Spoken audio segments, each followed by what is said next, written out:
Bonjour une fois de plus. Tout à l'heure nous avons commencé par une vidéo que nous avons postée qui partait d'une question simple. C'est la partie de la réponse à cette question. La question de cette jeune dame, c'était de savoir, cette jeune demoiselle, j'imagine, c'est de savoir comment reconnaître l'âme sœur. Comment moi, comme je peux reconnaître l'âme sœur, comment moi, mademoiselle, je peux reconnaître l'âme sœur.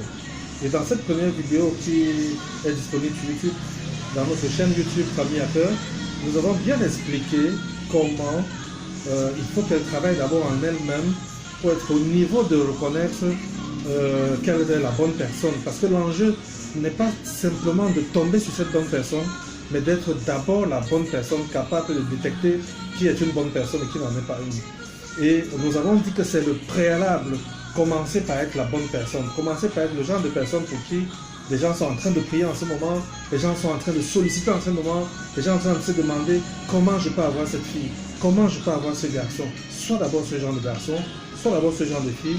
Et là, il sera très facile pour toi d'être dans les écrans radar, d'être dans l'écran radar de ton âme sœur, elle pourra te voir.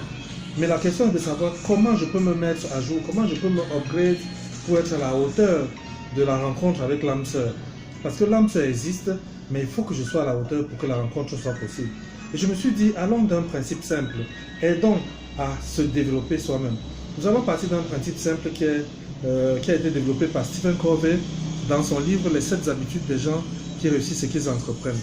Où il dit, vraiment pour travailler sur soi, il faut partir de la conscience que j'ai 5 domaines importants dans ma vie dans lesquels je dois travailler pour pouvoir être quelqu'un qui réussit. Et dans son livre, lui, il a développé 4 domaines. Moi, j'aimerais ramener à 5. Parce qu'il mélange un domaine, c'est-à-dire l'émotion et le social, il les met dans le même domaine. Moi, je pense qu'il faut le détacher, c'est mon option et je pense que ce sera valable pour vous, ça vous aidera. Alors, commençons par le début.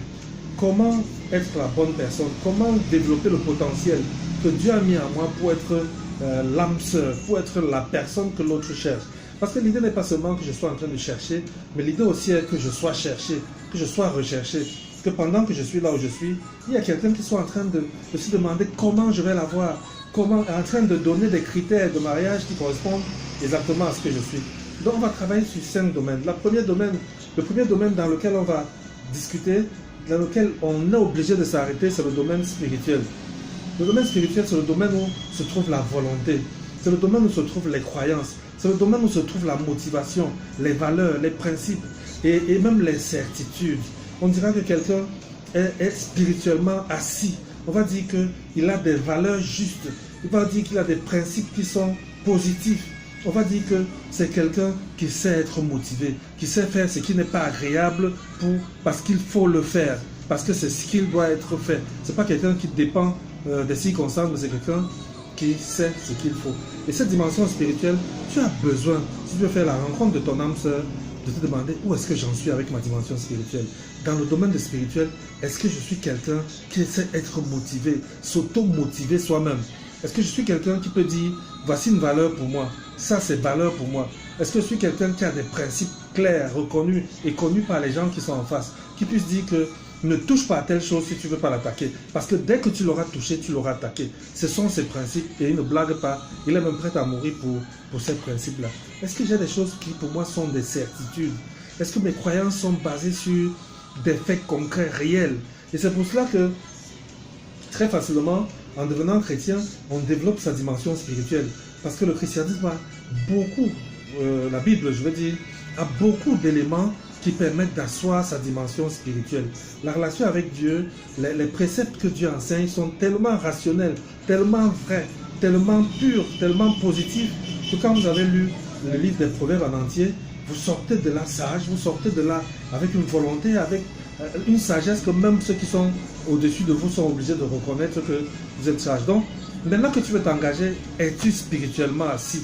Quand je dis spirituellement assis, je ne dis pas quelqu'un qui récite des versets bibliques, qui fréquente une communauté ou pas, mais je dis quelqu'un qui a des principes, quelqu'un qui a des croyances, quelqu'un qui a des valeurs, quelqu'un qui peut se motiver lui-même, quelqu'un qui a une volonté de faire, il a un mental de faire.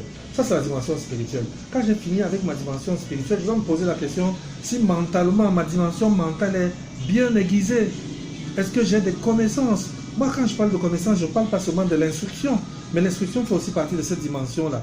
Je parle des connaissances de la vie. La vie nous expose tellement d'expériences, tellement de faits, qu'on peut accumuler de la connaissance.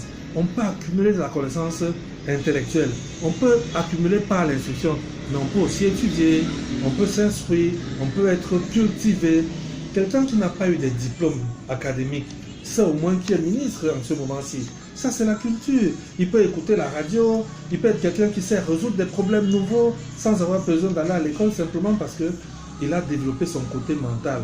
Il sait travailler mentalement, il sait apprendre à résoudre des problèmes, il sait apprendre d'un échec, il sait apprendre d'un succès, il sait apprendre des circonstances qu'il traverse, il sait accumuler des connaissances. Après la dimension mentale, il est important aussi de regarder la dimension physique.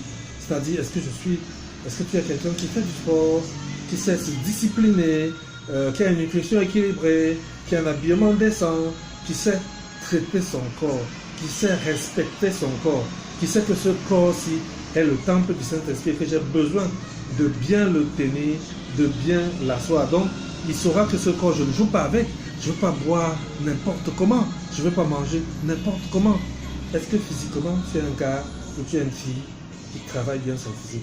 Le physique, ce n'est pas seulement mettre des fards ou mettre des rouges à lèvres ou changer sa coiffure ou aller chez le coiffeur, tailler les ongles, pédicure, manicure. C'est pas seulement ça, mais c'est la capacité à bien garder ce corps-là, à bien traiter ce corps-là, parce que tu en auras besoin pour ta rencontre avec l'âme sœur. Il y a la dimension aussi émotionnelle dans laquelle je mets les sentiments. Est-ce que tu es un gars qui a un cœur pur?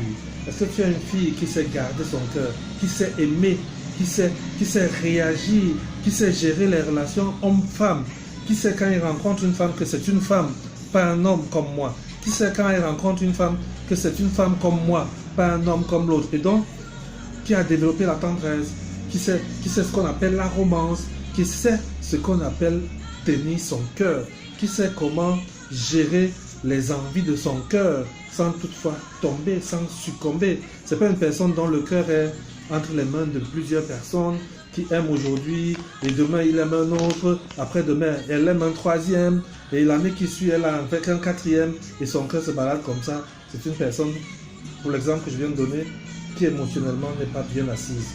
Les émotions vont et viennent, mais nous avons le devoir d'apprendre à gérer nos émotions, à nous développer au-delà de ces émotions. On va terminer par la dernière dimension qui est sociale. La dimension sociale, le domaine social, c'est les interactions avec les autres. C'est comment on vit en société. Dieu nous a créés comme des êtres sociaux. Nous devons vivre avec les autres qui sont différents de nous, qui ne sont pas forcément gentils avec nous, qui peuvent être méchants. Mais nous sommes dans ce monde. Nous devons vivre avec les autres. Nous n'avons pas besoin de quitter le monde pour aller rester dans un monastère. Mais nous devons être capables, quand la dimension sociale est bien développée, de travailler avec des gens différents, des gens qui n'ont même pas les mêmes convictions, les mêmes croyances que nous, et les impacter par notre capacité à les accepter, notre capacité à vivre en paix avec eux, indépendamment de ce qu'ils font ou ne font pas. C'est aussi le côté relationnel de la personne. C'est quelqu'un qui sait se faire des amis. La dimension sociale, c'est là où on se fait des amis. Je dis faire des amis, je ne dis pas des fréquentations qui sont accidentelles, comme travailler dans le même bureau, comme être camarade de classe ou habitant du même quartier, mais c'est le fait d'être capable de choisir ses amis, de choisir qui je veux fréquenter et de décider de ne pas choisir certains amis et de ne pas fréquenter certaines personnes. J'ai donc besoin de tout cet arsenal-là, de faire. Donc quand j'ai compris tout cet arsenal, tu peux remettre la vidéo à zéro pour comprendre de quoi je parle, pour retenir ce que je viens de dire. Quand tu as fini de faire ça, tu peux maintenant faire ton check-up et te demander globalement qui je suis, à quel niveau je suis et à quel niveau je devrais être. Ça, c'est un travail que je peux t'aider à faire. J'ai écrit un tout petit fascicule là-dessus. Tu commences à le profil du futur conjoint. Dans ce fascicule, il y a une page où je t'aide à faire le check-up. Mais comme tu es en train de regarder cette vidéo, tu peux aller simplement sur la page www.famillehacker.net www.famillehacker.net et tu pourras télécharger la page de check-up pour savoir où j'en suis. Parce que nous avions dit tout à l'heure dans la première vidéo que pour rencontrer l'âme sœur, il faut que je sois une âme qui correspond à cette âme sœur-là. Donc il faut que je sois vraiment à mon plein potentiel. Et maintenant nous sommes en train de dire, pour atteindre mon plein potentiel, il faut que je commence par savoir où je suis pour arriver à ce plein potentiel-là. Et c'est l'objet de cette vidéo-ci. Vous pouvez télécharger, c'est gratuit, ce petit document. Faites votre check-up. Vous avez mes numéros de téléphone sur le site famillehacker.net. Je peux vous offrir un coaching gratuit pour cette évaluation-là. C'est simple. Allez sur le site, cliquez sur le bouton prendre un rendez-vous et on en parle tranquillement après. Merci vraiment d'avoir été des nôtres.